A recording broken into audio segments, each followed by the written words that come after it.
me. When you mention my name, you remember Ovation. When you mention Ovation, you remember my name. So we go together. So it's so easy for me to go to South Africa and I say I want to meet President Nelson Mandela or Mbeki. The records are already there. A lot of people have seen the magazine all over the world. So it's something that I enjoy doing. I still plan my pages. You will not believe it. I draw every line, I select pictures. What time I never do you get sleep? tired.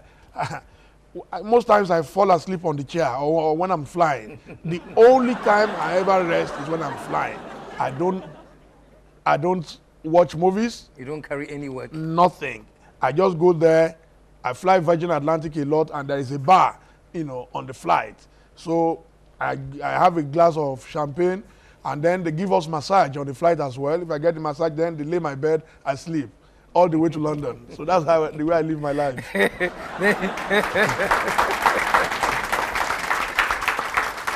Your kids, how old are they? The first one is 11. The first one is 11. Yes. What kind of father are you at home? What's your style of upbringing? What kind of husband are you? If I was to talk to your wife, how would she describe you? Well, my wife will tell you that I'm an outgoing person. I'm an extrovert. She will also call me a talkative, of course, but that's how we make the money. You have to keep talking and keep writing. You have to communicate. But my kids love me to bits. In fact, my wife is always jealous that you are never around and yet you bond so well with them. But the truth of the matter is that technology has turned the world into just a small global village. Every day before they go to school, I call them. I speak to them every day without fail. When they are coming from school, I talk to them. And what we've also done in our family is what I call division of labor. My wife does not work. She's a full-time housewife. She looks after the kids, trains them, teaches them. All she does is to go to school herself. And now she's a chartered accountant. And I'm very, very proud of her because to look after 4 boys and still be able to go to school to read, I mean, it's an achievement. And I can see her influence on the kids. Our first son, Oluwakpe Konsayemi, I mean, is a guy we call professor already at 11. In his school, I went for the prize giving day about 2 weeks ago, and this guy scored 59 out of 60 points, the second time ever in the history of the school. And it's just won a scholarship. So, I feel so happy that my wife has done very well on the kids. Because if she were to look at the way I'm flying around and she wants to follow me everywhere, then... It doesn't bother her? Or... Oh, it does, naturally. Yeah? As a human being, especially when people talk to her, they've seen me with this person or that person. It's natural. But I'm a showbiz person. Night, they saw you somewhere. Oh, there's nothing they don't tell her. But I think she's gotten used to it now. There are too many bad belly people around. They are who? Bad belly. Bad belly. We call them bad belly. Either they are envious or jealous or they just want everything to pack up, so they quickly phone your wife. Do you know the latest? We saw your husband at conference center in Ghana with... What about your parents? I know you lost your father when you were 13. I have my mother. Yes, I was 13 when I lost my father, but I have my mom. She's about 84 now. She's in Lagos.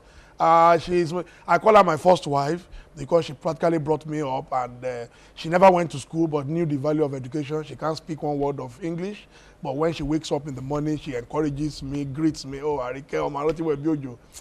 I could go on and on about her. And you have other brothers and sisters? Yes, I do. From my mother, I have a brother and a sister. I'm the only child of my mom for my father. My father also had 2 other children. Of all the leaders you've met, because the doors open when you talk about who you are, who has had the most profound impact on you? Apart from Abiola, who was your role model? I think it is difficult. It's like saying, who is your favorite child? But I can just speak about a few leaders whom I have met. And what touches me about leadership is not who you are, it's about your simplicity, your humility. I learned a lot from that. If you were to meet a leader like President Tijan Kaba of Sierra Leone, a very, very humane personality, very simple, a father figure.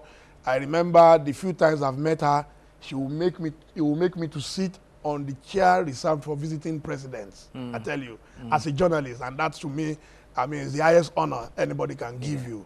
And I think President Kufuor has done very well as a Democrat. He's been very tolerant of opposition. And that is what we must encourage in Africa. And all the times I've met him, and I've met the very, very, very lovely wife, a woman I call Mother Teresa. I mean, I've been very touched by their simplicity. They live in their own home. They don't block the streets in the night and say people cannot pass. Taxis drive, I live on their road, and taxis pass on that road every day, every night. I mean, for me, that is very good. Beautiful. Dele, and Chief, one thing I also found out that you cook. Yes, very well. You cook very well. Very, very well. In fact, that's why we're starting a restaurant very soon in Osu. Oh, really? Yeah, it's called the House of Ovation. Oh, my goodness. and let me tell you something else. This is the first guest I have had, the first guest who actually prepared a meal himself to bring me. You brought me some momo, eh? Yeah, I brought you Yeah, momo. I think the lady here is going to give me some momo. And I'm sure you will love it. I know I will love it.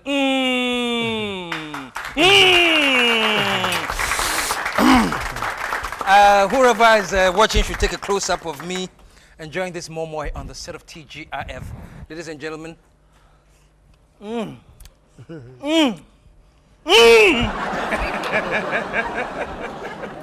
What is it? It's made from beans. Beans. Yes, it's made from beans. Momo. Put pepper, put some salt, oil, onions. You put, this one is what we call moi moi with 7 lives, because we've added all kinds of ingredients. You have egg in it, you have sardine, you have corned beef. I mean, actually in my language they tell you that it postpones death. Well, if it's composed death, it's really good. Thank you very much. This is really good. So when is the House of Ovation? By the grace of God, in less than 2 months, it should be fully operational. Really? It's going to be the biggest thing to happen in town. It's going to be a celebrity hangout. There are so many business people, so many tourists coming into Accra. In fact, Ghana is a success story, and we want to celebrate it.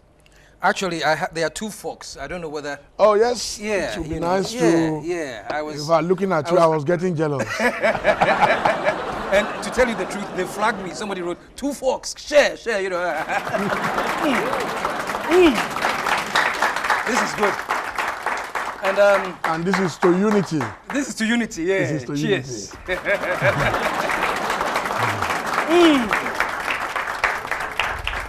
Crew, take it easy. I'm not eating all, but you take it easy. He said there's plenty in the back there. Chief, here you are, a celebrated Nigerian. As a matter of fact, for your first degree, you studied Yoruba. Yes. And that's how culturally rooted you are. Why a British citizen? Is it for political or business reasons? I mean, you have to, when you go to a country, you settle there, for you to be legitimate, you must have a status. So, and I'm very proud because, but for the protection of Her Majesty the Queen, I don't know what some of us would have been able to do. So I salute the Queen for protecting us. And so, you don't have an office in Nigeria? You have an office? Oh, I do. Office? Our biggest operation is in Nigeria. It's in Nigeria? Oh, yes, naturally. Nigeria is a country of over 130 million people, and 80% of our business is done in Nigeria. Yeah. And you have a lot of very wealthy people. Nigerians are like oil sheikhs from Saudi Arabia, you know, and you ignore Nigeria at your own peril. Yes, you do indeed. As a matter of fact, when Ghana was bluffing that we are the gateway to Africa, Nigeria says, fine, you are the gateway, but we are the destination. And there's a lot of Nigerians coming in now, you know, business-wise, Ghana-Nigeria relationship. Is it like a one-way traffic? Do you have a lot of No, Ghanaian it's a activity over there? two-way Well? traffic. Yeah? As a matter of fact, Ovation West Africa in particular will take adequate credit for what has happened between Ghana and Nigeria in the last 3 years. Because we've marketed the 2 countries. A lot of my friends in Ghana used to think that, oh, you go on the streets of Lagos and you die. Now they are changing their minds.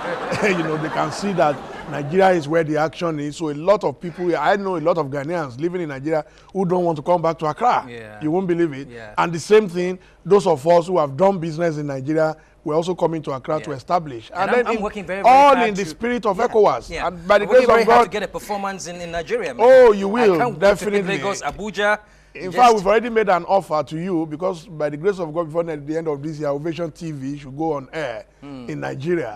And we would like to have some of your programs. Hey, it's a deal, man. It's a deal. It's a deal.